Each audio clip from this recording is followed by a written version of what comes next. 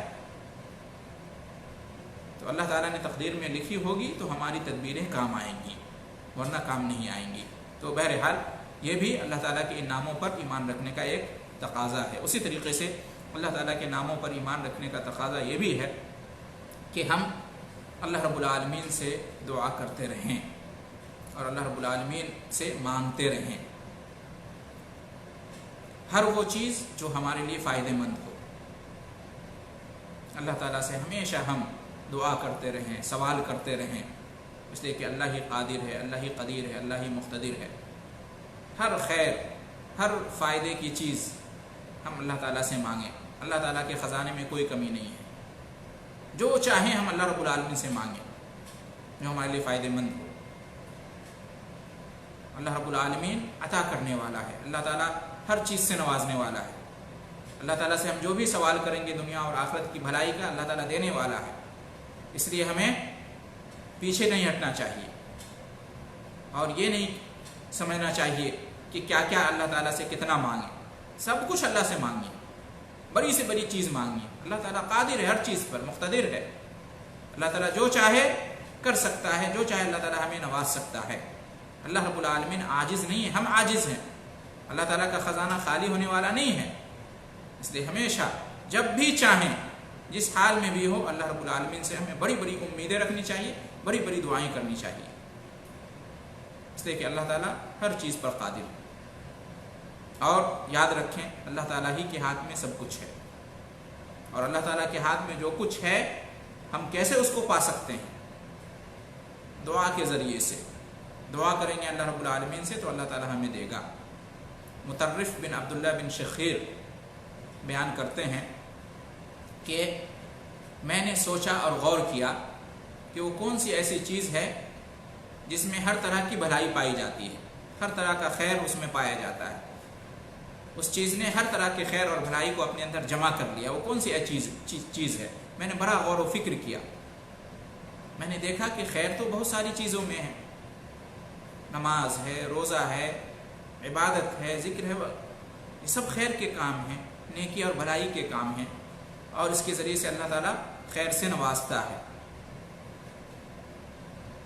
میں نے غور و فکر کیا اور پایا کہ اللہ رب العالمین کے ہاتھ میں سب کچھ ہے، ساری بھلائیاں، سارا خیر، ساری نعمتیں، سارے اختیارات اللہ ہی کو حاصل ہیں۔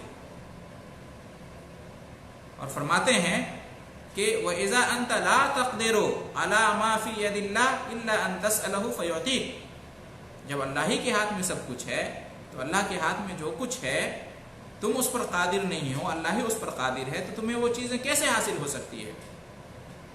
اس کا ایک ہی طریقہ ہے کہ تم اللہ تعالیٰ سے مانگو، دعا کرو تو اللہ تعالیٰ تمہیں دے گا۔ فَإِذَا جِمَاعُ الْخَيْرِ الدُّعَاء، تو ساری بھلائیوں اور خیر کو جمع کرنے والی چیز کیا ہے؟ دعا ہے۔ اسی کے اندر ہر طرح کی بھلائی ہے، ہر طرح کا خیر چھپا ہوا ہے۔ تو اللہ تعالیٰ کے ان تینوں ناموں پر ایمان رکھنے کا تقاضا یہ بھی ہے کہ ہم اللہ رب العالمین سے ہمیشہ دعا کرتے رہیں، اللہ تعالیٰ سے مانگتے رہیں۔